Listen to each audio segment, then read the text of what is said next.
Things are not looking good in Miami, Florida. I was recently in Miami and I can tell you it is heartbreaking the situation of a lot of people in this city.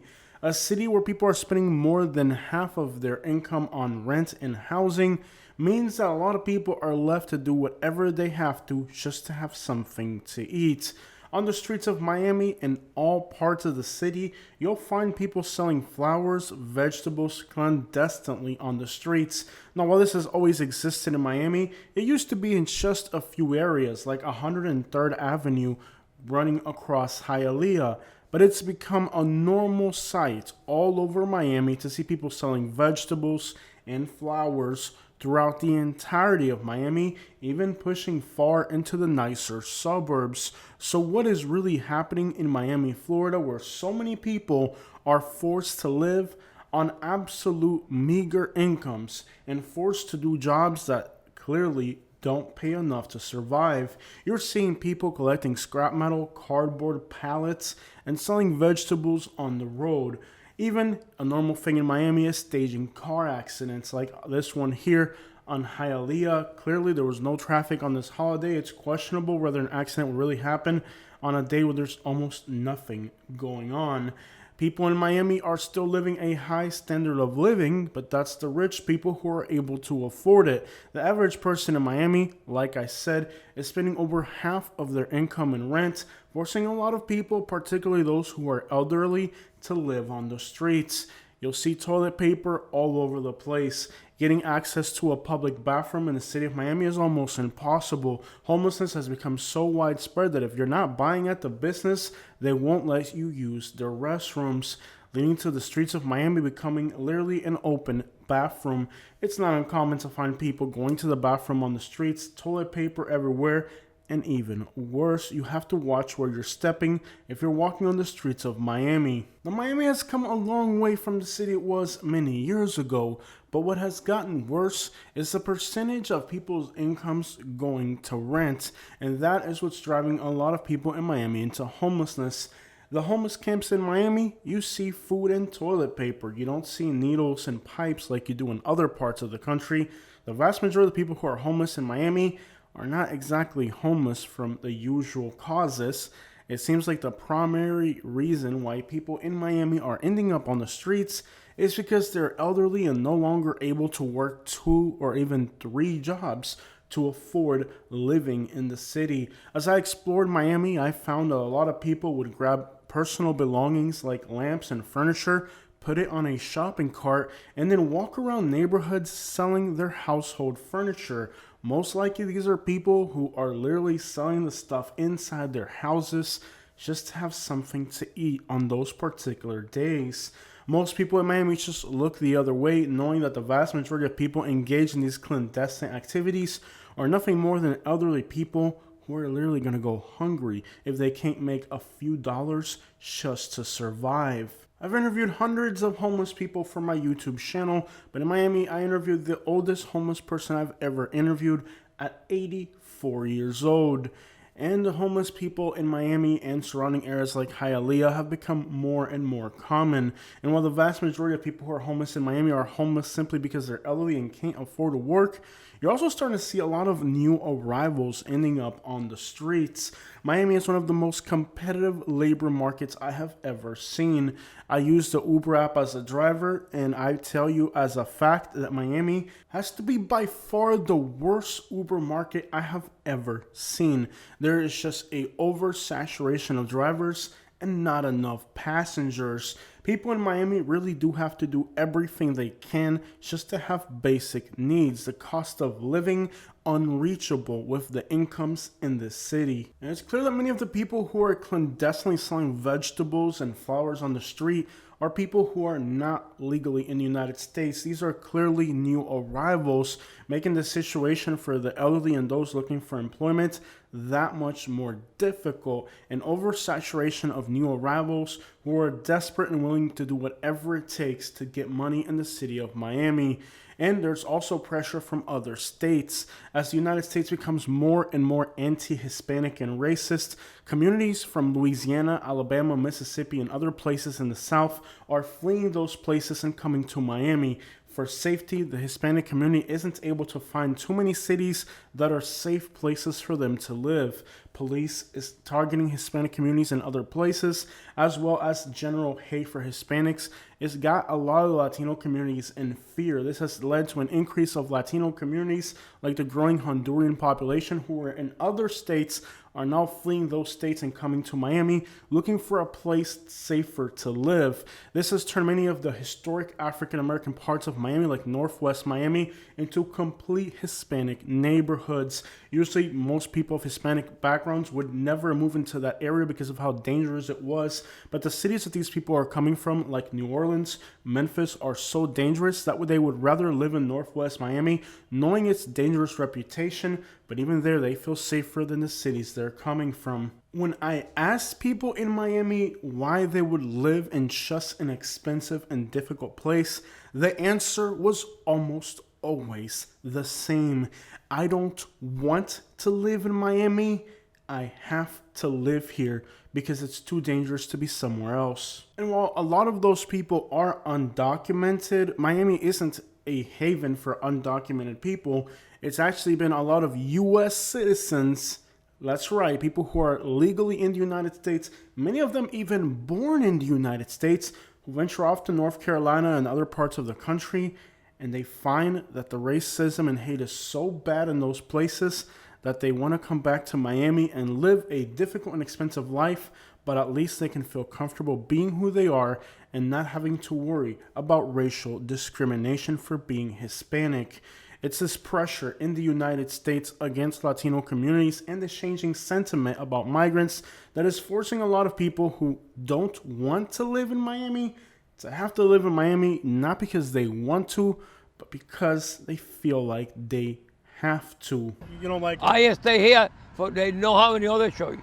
and that right there is the most common answer that I got from a lot of people.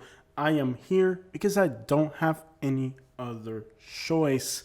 A lot of the people that are in Miami right now simply don't have any other choice. When they try to move to other areas outside of Miami, they encounter fierce racial discrimination. Back on the west coast of Florida, Lehigh Acres has been growing tremendously.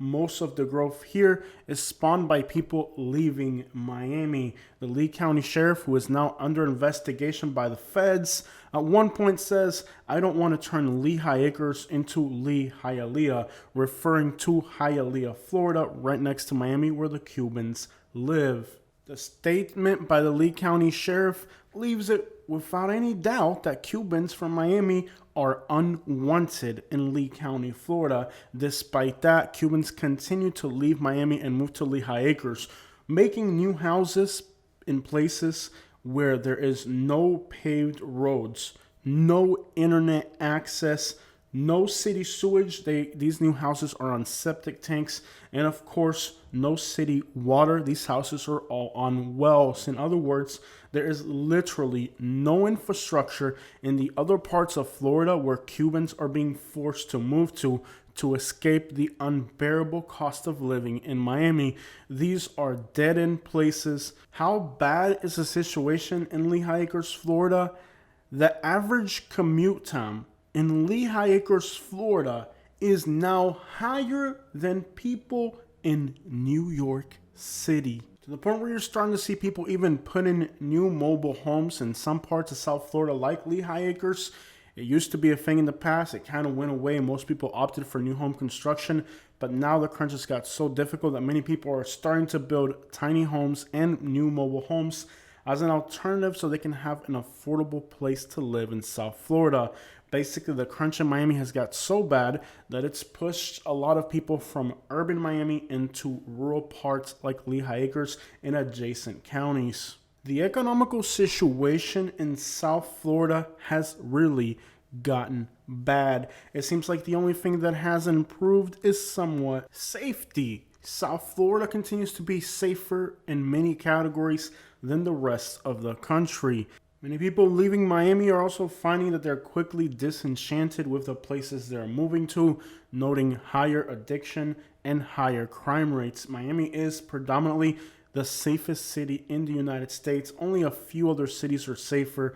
New York City, San Diego. There's only like a few cities that have better crime analytics than Miami. Miami-Dade County is like 70% Hispanic. The plague of homicides in the African American communities and the plague of addiction in the white communities just don't touch Miami. And this has made Miami one of the safest and most desirable places to live in the country. I mean, even when I go into homeless areas in Miami, you can't even find the typical paraphernalia. And this perpetually spins Miami into a never-ending cycle. The more expensive Miami gets, the less time people have for themselves, the more they have to dedicate to working. And this has made Miami an ultra-safe city. And this attracts more of these yuppies, these fake wannabe Miami vibesters who think that Miami is the perfect place to live with their trust fund income and their inherited wealth. This has turned Miami into a complete crap hole where these types of individuals are gentrifying neighborhoods. At the same time, the people who are from those neighborhoods find it every day more competitive to remain in the city that they call home. So as everything becomes more and more expensive and people spend more of their income in housing, areas like Hialeah that are predominantly Cuban, if not majority Cuban, are one of the few areas that are safe and you can kind of still find affordable housing.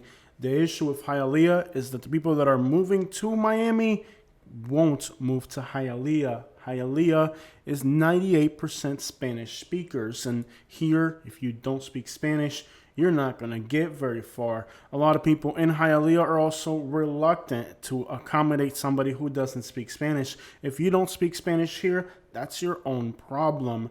And what has this done for Hialeah? Recently, Hialeah was named the second safest city in the United States by homicide rate. It seems that when these rich yuppies move in, they also bring in a very bad aspect, an aspect of crime that is visible in the areas like Northeast Miami that have been gentrified by these yuppies who move from other states, particularly New Jersey, New York, Connecticut. These individuals move to Miami in areas where they have settled, continue to be plagued with crime. But in Hialeah, the area that has remained and stays solidly Hispanic is now enjoying some of the lowest crime analytics in the state of Florida. It used to be that people in Miami would look down on Hialeah and say Hialeah is a bad place. Today, it's actually the other way around. It's actually people in Hialeah who are reluctant to go into Miami because Miami has got so much worse. Take a look at the homicide rate in Hialeah is only a third of what it is in Miami. That should just give you an idea how much more dangerous Miami is than Hialeah. Now, Miami still remains among the safest cities in the United States. You are more than 3 times as likely to be a victim of a homicide in Cincinnati than you are in Miami. About 3 times more in Louisville, about 3 to 5 times more in Detroit. And Miami is still safer than Los Angeles. It's not as safe as New York City. New York City continues to have a lower homicide rate than Miami. But of course, when you compare Miami and New York City, most people are going to want to be in Miami simply for the weather. The cost of living in Miami and the lack of opportunities has got so bad that now there's a whole new movement of people from Miami moving to cities like San Diego, California.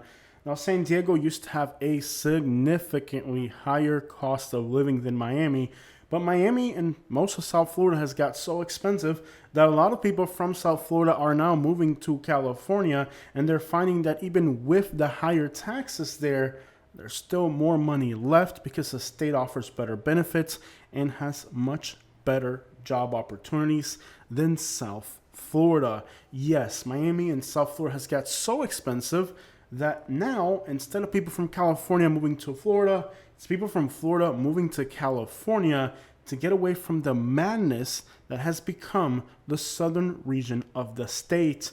Without a doubt, much of the growth happening right now in Florida, Polk County, which is now the fastest growing county in the entire state of Florida, and according to some of the country, Ocala and other regions, which continue to be the fastest growing in the country, is being fueled by the people who are leaving Miami, Florida. Yes, right now in the United States, the fastest growing communities in the country are growing because people from Miami are moving to those areas.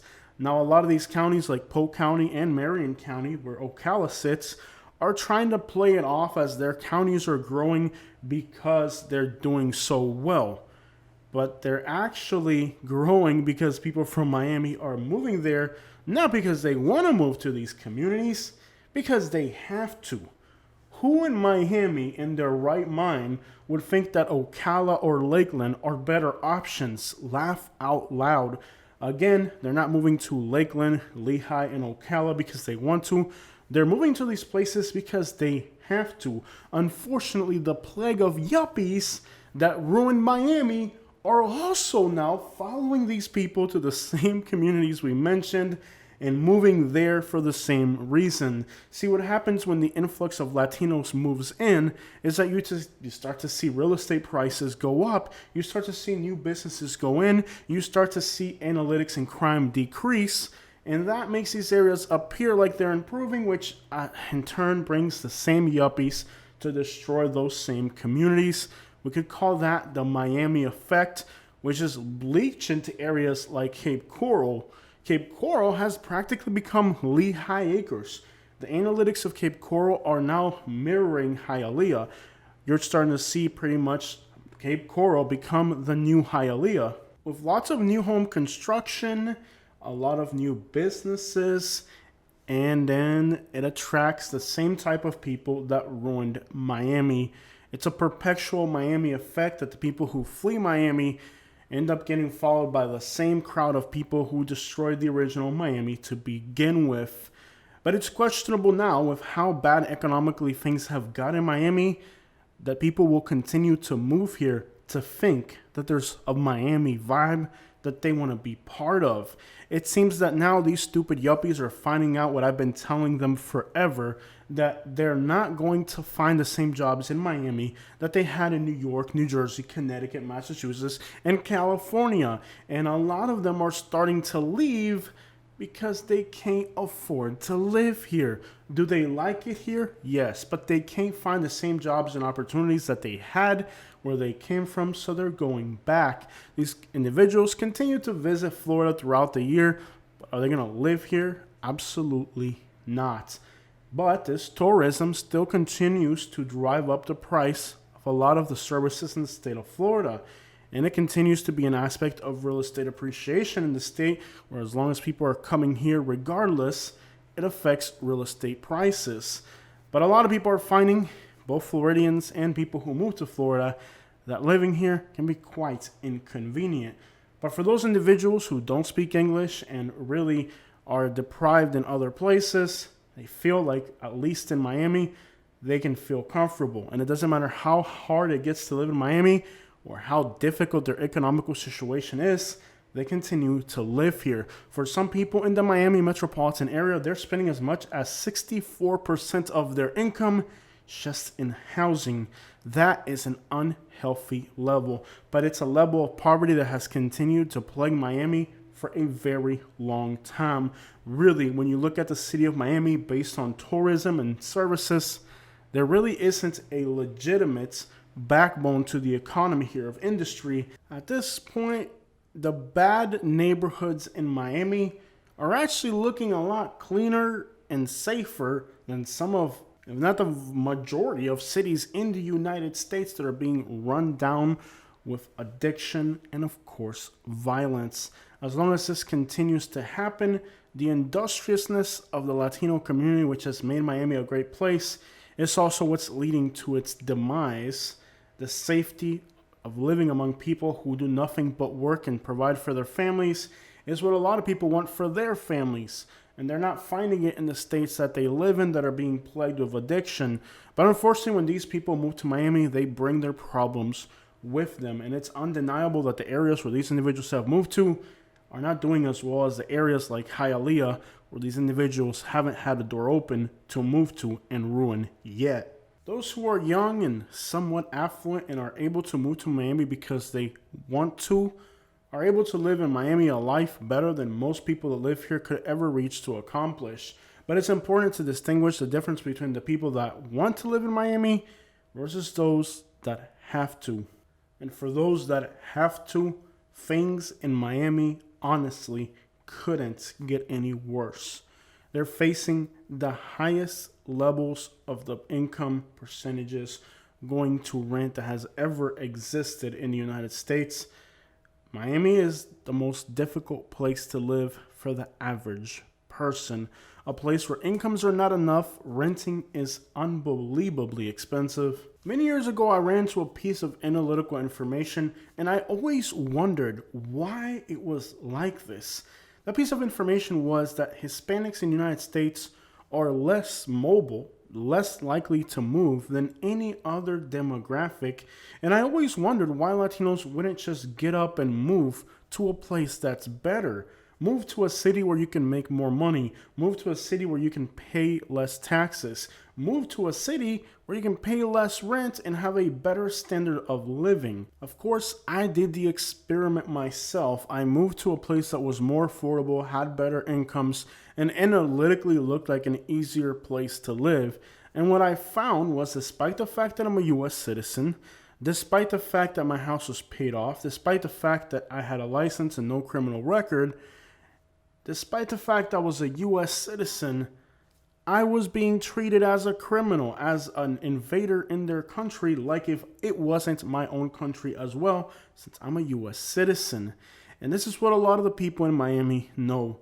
They know that those who go to other places many times have to return with their tail between their legs, failed. Not because they weren't industrious, not because the places that they moved to weren't economically better, but because the people in those places made life too unsafe, too dangerous, and eventually they miss being in a place where your safety and your existence in itself isn't being questioned.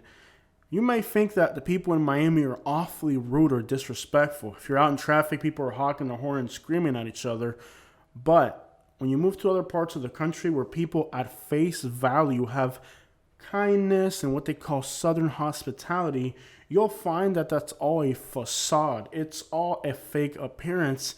And eventually you start to see people's real colors. The beauty of the people of Miami is that you can be whoever you are. If you're a snob, you can be a snob. If you're greedy, you can be greedy. If you are whatever it is you are, you can be that person and not have to worry about the next person's opinion. If you want to flick somebody off in your nasty personality, whatever it is that you are, you can be that, including a minority. And this is what people love about being in Miami, is that in Miami, you can be whatever you are, and you don't have to listen to somebody else's rhetoric about what you should be. In Miami, you can be whoever you want. And that continues to be, for a lot of people, another reason why it doesn't matter how crazy life gets in Miami, they're not going to leave Miami, because here they can be who they are without having to worry about that social stigma about whatever it is they are. And they're willing to pay the price to do it, because being who you are without having to worry about the way you're perceived is priceless. That peace of mind that you get in Miami, that you can be whoever you are, is priceless. In other parts of the country, you have to pretend to be somebody you're not. You have to try to fit into a mold that you don't even want to fit into.